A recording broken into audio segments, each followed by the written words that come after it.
దేవుడు నీకు ఆ అధికారం ఇచ్చాడు, దేవుడు నీకు ఆ శక్తి ఇచ్చాడు, ఆ వరం ఇచ్చాడు, కానీ నీకు అది తెలియదు. అవన్నీ కూడా ఏమైపోయాయి? మూలన పడి ఉన్నాయి.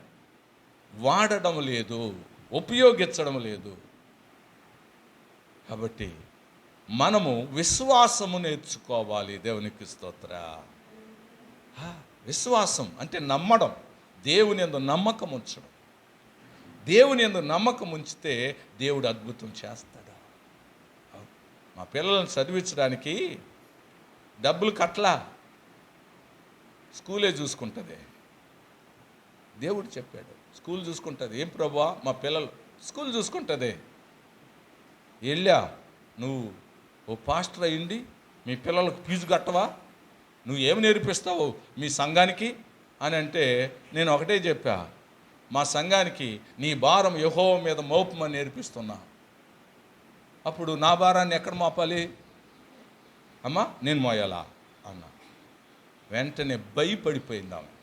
అయ్యా, ఇంత విశ్వాసం ఉందని నాకు తెలియలేదు, మీ పిల్లల ఫీజు స్కూలే భరిస్తుంది అన్న. అప్పుడు చెప్పా, ఈ విషయం నాకు దేవుడు ఎప్పుడో చెప్పాడు, అయితే మాకెందుకు చెప్పలా? నేను వచ్చి చెప్తే ఏమంటావు? భలే ఐడియా వేసావు పాస్టర్ గారు అందా అంటారు లేదా? అందుకే వాళ్ళు చెప్పాలి. అంతవరకు వెయిట్ చేశా. అవునమ్మా. కాబట్టి ఒకేసారి ప్రార్థన చేశా, ఇన్ని స్కూళ్ళు ఉన్నాయి, ఇన్ని క్రిస్టియన్ స్కూల్స్ ఉన్నాయి, మా పిల్లల్ని ఫ్రీగా చదివించేటువంటి క్రిస్టియన్ స్కూల్ లేదా ప్రభువా అన్న. ఆ తర్వాత సంవత్సరం మా పిల్లల్ని ఒక స్కూల్ నిర్మలా కాన్వెంట్ తీసుకెళ్తే గేటు దగ్గరికి వెళ్ళి నిలబడే లోపు ఆ స్కూల్ ఫౌండర్ పరిగెత్తుకుంటూ వచ్చి గేటు తీశాడు.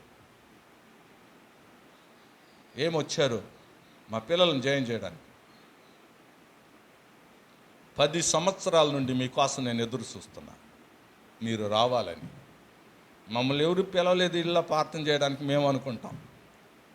అమ్మా ఏంటి వీళ్ళు పిలవలేదే అనుకుంటాం, కానీ ఆయనంట 10 సంవత్సరాల నుండి ఎదురు చూస్తున్నాడంట మీరు రావాలని.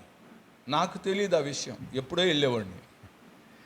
అప్పుడు లోపలికి తీసుకెళ్ళాడు.